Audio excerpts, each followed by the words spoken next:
Olá, meus amigos, muito bom dia, minhas amigas, muito bom dia, meus irmãos, minhas irmãs, um forte abraço. Estou eu aqui de novo, dia 26 de agosto de 2024, aqui em Santa Cruz do Capibaribe, quando eu inicio a gravação às 8 horas e 18 minutos.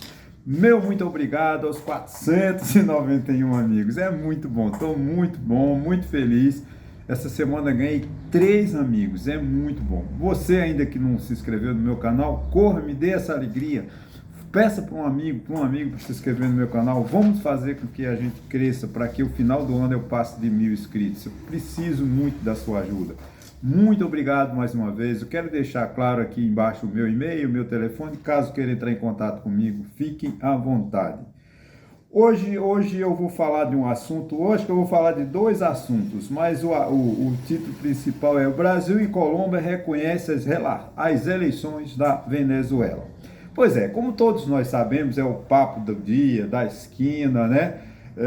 A questão da ditadura na Venezuela, das eleições fraudadas, roubadas, literalmente, pelo Nicolás Maduro, lá na Venezuela, no dia 28 de julho. Quando ele viu que perdeu as eleições, ele trancou lá o colégio eleitoral e disse: aqui quem ganha sou eu e ninguém entra mais, né? E muitos países, a União Europeia, né, os Estados Unidos, 10 países aqui da América Latina, América do Sul, todos se posicionaram contra. Ficaram a favor o Brasil e a Colômbia. Em cima, não é a favor, vamos dizer, de uma forma direta, mas de uma forma, eles estão, não, nós precisamos de um diálogo, de fazer diálogo.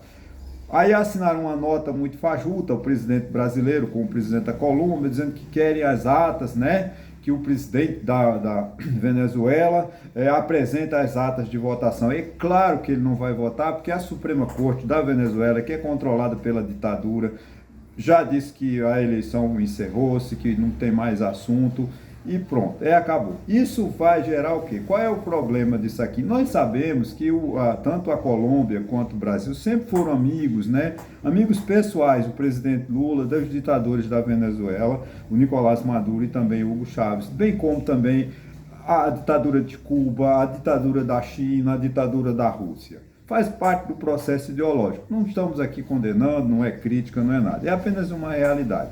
Tá? Como eu falei, em outros 2 países ficaram em cima do muro, esperando que o tempo a poeira abaixe. Quando chegar em janeiro, ele deve fazer uma festa de posse lá. Ele com certeza vai convidar o presidente Lula.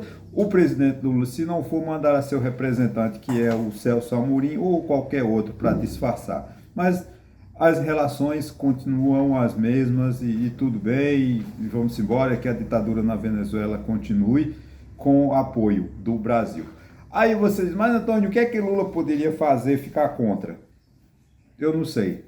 Sanções econômicas? Eu não sei, sinceramente eu não sei se adiantaria. Só que nós precisamos de assumir um compromisso pela democracia. E quando eu assumo que eu aqui no Brasil sou democrata, mas aceito uma ditadura e sou amigo de um ditador lá na Venezuela, eu não tenho democracia. Então tem um perigo, né? Da mesma forma que a direita radical, que quer quebrar, como quebrou no dia 8 de janeiro lá, Jair Bolsonaro, né, com o seu bando, quebraram Brasília, né? Da mesma forma a esquerda também pode fazer a mesma coisa e romper as distorções democráticas, as instituições democráticas. Esse é o meu temor, né? O que o Brasil precisa entender é que o Brasil respeita, a gente tem uma relação com o mundo, né? Com os outros países, está previsto no artigo 4º da Constituição. Ao respeito à soberania dos povos, à negociação, o respeito aos direitos humanos. Não tem na Venezuela respeito aos direitos humanos e, por sua vez, também o direito à soberania, porque foi uma eleição imposta, né, fingida pelo Nicolás Maduro. Ele rompeu, ele fez um acordo em Barbados, onde assumiu o compromisso de que faria uma eleição democrática, que os opositores poderiam concorrer. Mas o que é que ele fez? Ele cassou os direitos políticos de todos aqueles candidatos que poderiam ameaçá-lo. Foi concorrer um candidato pouco conhecido, mas mesmo assim conseguiu ter uma boa votação, segundo as informações, ele saiu vencedor. Mas o Maduro escondeu as atas, rompeu e roubou literalmente o povo venezuelano na sua essência mais importante, que é o voto, né? E o Brasil devia pelo menos se posicionar contra, mas não ficar em cima do muro, como tem feito o presidente Lula. E também teve o apoio do PT, né? O PT, o partido do Lula, apoiou a vitória de Nicolás Maduro. Então, não é mais uma questão a ser discutida. Eu acho que é o assunto encerrado. O assunto Venezuela também vai cair em desuso. Daqui em janeiro, fevereiro, Nicolás Maduro assume novamente o governo por mais 8 anos, por mais 8, até quanto a gente não sabe, né? Agora eu quero mudar um pouco de assunto. Está nos jornais de hoje, dia 26 de agosto de 2024, com relação ao Centrão, né? O Grupo Centrão desconfia que há uma panelinha entre o poder legislativo, o poder judiciário e o poder executivo, ou seja, entre o STF e o Palácio do Planalto. É evidente que tem no STF uma composição de muitos petistas, né? Porque o Gilmar Mendes não era, mas virou. Então, todo mundo ali, dos 11, acho que 9 foram indicados pelo PT. É óbvio que tem uma certa sintonia política. O último foi o Flávio Dino, que foi ministro da Justiça do governo Lula no início e que representou muito bem e que fez um belo trabalho. Mas quando se trata de uma turma, né, de um Supremo Tribunal, pela autonomia que eles têm ao vestirem a toga, ao incorporarem ao cargo de ministro, por mais que eles queiram sofrer influência, eles precisam muito de respeitarem a Constituição. E eu tenho respeito e admiração por todos os ministros do STF, inclusive os indicados por Jair Bolsonaro. Pode ser que um deles, ou alguns deles, tenham pouco conhecimento da doutrina filosófica, da doutrina jurídica. Eu não os conheço. Porém, eu repudio qualquer ofensa a qualquer ministro do STF. Porque quando eles são escolhidos, é porque eles possuem capacidade de conhecimento profundo do direito, da ciência jurídica. E absolutamente convencido de que todos os ministros do STF, ao decidirem uma questão, tem como eles fundamentam de acordo com a nossa legislação, especificamente sobre a nossa Constituição. Porque os ministros do Supremo Tribunal Federal, eles não estão no Supremo para agradar Lula, agradar Bolsonaro, agradar a Rodrigo Pacheco, agradar a Arthur Lira. Eles estão para fazer uma leitura da Constituição.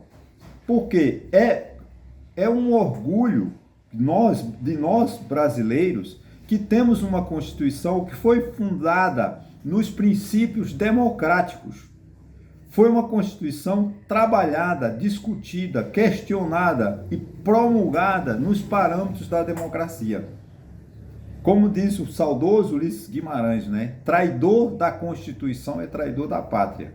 Então, os ministros do Supremo lá estão, e eu não li até agora, uma peça do Supremo Tribunal Federal que estejam corrompendo a Constituição. Eles podem errar, eles não são isentos de erro, mas estão pautados na Constituição, que é o último a falar. Mesmo que o Supremo erre, a Constituinte, o poder do povo, deu ao Supremo Tribunal Federal a última palavra. Então, uma decisão do STF não se discute, cumpre-se. Então, cala a boca, Arthur Lira, cala a boca, o Rodrigo Pacheco. Você, como grande advogado que sabe o respeito que devemos ter pelas decisões do Supremo Tribunal Federal. E as questões que vocês alegam da panelinha serão todas elas, quando chegarem ao Supremo Tribunal Federal, derrubadas, porque são inconstitucionais. Por exemplo, o marco temporal das terras indígenas. A decisão do Supremo tem que ser cumprida na hora que foi votado na Câmara e no Senado. O fim das saidinhas de presos, uma inconstitucionalidade absurda, que eu não sei por que o presidente do Senado, Rodrigo Pacheco, com tanta competência, deixou que essa matéria subisse para votação no plenário do Senado Federal. Porque é inconstitucional. Porque a saída do preso, a liberdade do preso, atendendo aos requisitos legais, é fundamental para a sua ressocialização, é um direito fundamental, é um direito humano que tem que ser respeitado. E tirar esse direito é agredir a Constituição, é agredir aos princípios gerais de direito. Então vocês, deputados e senadores, vocês foram desonestos ao votarem a proibição da saída dos presos, ou do indulto dos presos. Isso é, então o Supremo vai ter que derrubar essa estupidez, essa inconstitucionalidade que vocês cometeram, né? A PEC das armas é também outra inconstitucionalidade. Vão ter que sofrer a derrota no STF. Não adianta ficar aqui tentar, porque a decisão, a hipocrisia de Jair Bolsonaro, que ficou a vida inteira, né, criticando o STF. Porque a decisão do STF, porque Alexandre de Moraes, o Alexandre de Moraes, com todos os exageros que ele tem cometido com esse decreto que foi criado lá pelo Dias Toffoli e posto ele como relator, nenhuma decisão de Alexandre de Moraes afetou a administração de Jair Bolsonaro. Jair Bolsonaro é que foi um incompetente. Jair Bolsonaro é que não teve nenhuma empatia com o povo brasileiro quando o povo mais precisou dele, que foi na questão da pandemia, e ele simplesmente lavou as mãos. Disse que não era coveiro, que não tinha nada a ver com isso, e inventou um remédio que não tem eficácia de curar, e inventou essa. Eu não vou ficar aqui relatando os erros, os crimes cometidos por Jair Bolsonaro. Quando ele viu que ia sofrer um processo de impeachment, o que é que ele fez? Ele convocou o presidente da Câmara, colocou o ministro da Casa Civil, um senador, e disse: vocês cuidem do orçamento que eu vou cuidar do golpe de Estado. E que de fato tentou em janeiro de 2023. Esse processo, né, é inconstitucional. O orçamento secreto, as emendas PIX, são todas inconstitucionais. Porque quer que os deputados, os gangsters do Centrão, que acham que o líder do Centrão é o presidente da Câmara, Arthur Lira. Não sei se é. Sinceramente, não sei. Mas é uma gangster, que eles querem enviar mais de 50 bilhões de reais para os amigos sem a prestação de contas. Isso é inconstitucional, está lá no artigo 37. Não pode se questionar isso. Porque o princípio da legalidade, o princípio da impessoalidade, o princípio da moralidade, o princípio da publicidade, o princípio da eficácia, da eficiência. Está no artigo 37. A administração pública se regerá pelos seguintes princípios. Princípio da legalidade, princípio da impessoalidade, princípio da moralidade, princípio da publicidade e da eficiência. Que impessoalidade tem o seu Arthur Lira, ou quem quer que seja, mandar 5, 6 milhões para uma cidade em Alagoas, para uma cidade no Piauí, para uma cidade em São Paulo, se ele manda para um prefeito amigo dele, que vai gastar com esse prefeito, que aí não tem prestação de contas. Ainda fica alegando que o STF decide contra. O STF fez mais que correto ao proibir as emendas PIX. E tem que ter transparência, cobrar, e nós brasileiros temos que cobrar transparência do ato político. Porque o deputado, ele não é um salvador. Ele está lá para trabalhar para o povo e não para ele. Ele não pode simplesmente se recusar a cumprir a lei. Um deputado que se recusa a cumprir a lei, ele tem que ter seu mandato cassado. Um deputado que é eleito democraticamente, que defende golpe de Estado, tem que ser cassado, porque ele não pode fazer parte do processo legislativo. Essa é a grande realidade. Então, essa briga do STF com o Poder Judiciário, o Poder Legislativo e o Poder Executivo, eles têm que trabalhar de forma harmônica entre si, porém independentes, e não ficar nessa panelinha ridícula. Eu só lamento, só critico o STF quando ele se propôs a fazer uma reunião, chamar os três poderes lá e encontrar uma solução para os problemas das emendas PIX. Não tem que encontrar solução não, ministro. É pau ou pedra, tem que cumprir a lei e acabou.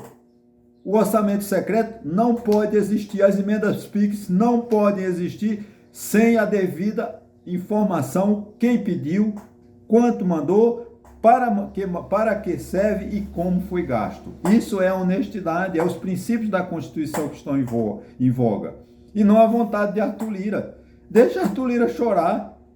O problema é de Arthur Lira, se ele quiser fazer greve de fome, deixa que Arthur Lira faça greve de fome. Agora, o Supremo Tribunal Federal não pode se render aos poderes legislativo e nem ao poder executivo. O STF decide por último. O STF é quem diz como deve ser cumprida a Constituição.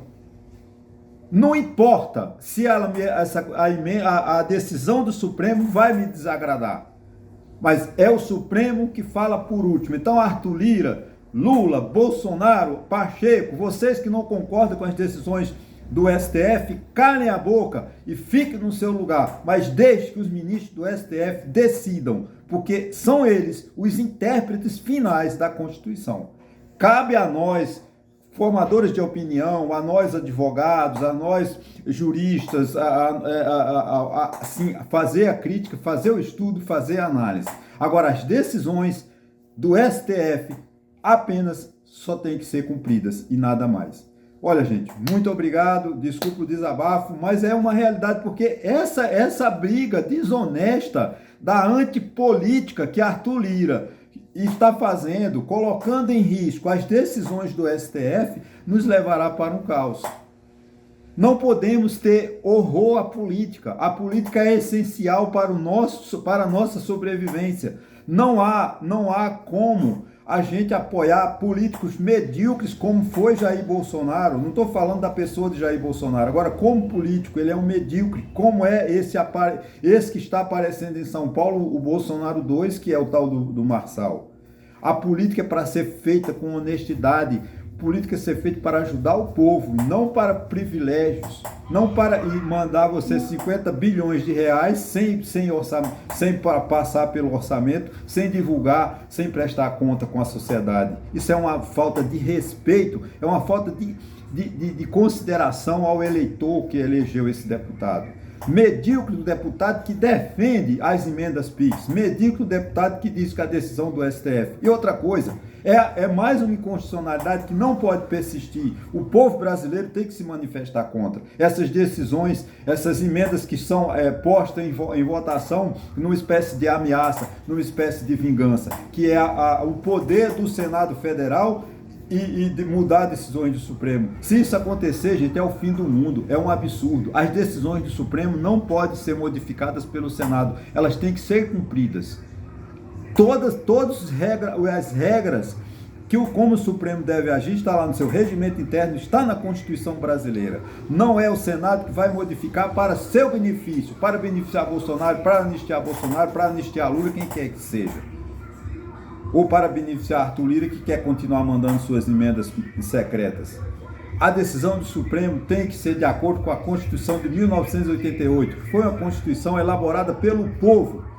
Quando elegemos, fomos às ruas, questionamos, discutimos, ficamos um ano lá fazendo audiências públicas, seminários, simpósios, discutindo nas salas de aula, nas faculdades, nos sindicatos, nas igrejas. Em todos os lugares a gente decidia como ia ser a nossa Constituição. A Constituição é democrática, nós vivemos um Estado democrático de direito, onde tem que prevalecer a lei. E a lei, o último leitor, o último executor da lei chama Supremo Tribunal Federal, conforme está lá no artigo 102 da Constituição. Então vamos parar com essa hipocrisia de dizermos que a culpa dos escândalos, das injustiças no Brasil é por culpa do Supremo Tribunal Federal. É mentira. O Supremo Tribunal comete erros, mas a desonestidade dos políticos e a antipolítica que está se construindo nesse país que vão nos levar ao caos. Portanto, a gente precisa de honestidade, de respeitar as decisões do Supremo Tribunal Federal, respeitar as decisões da Justiça, porque sem o juiz não temos paz, sem a lei não temos a paz, sem o advogado nós não temos a liberdade.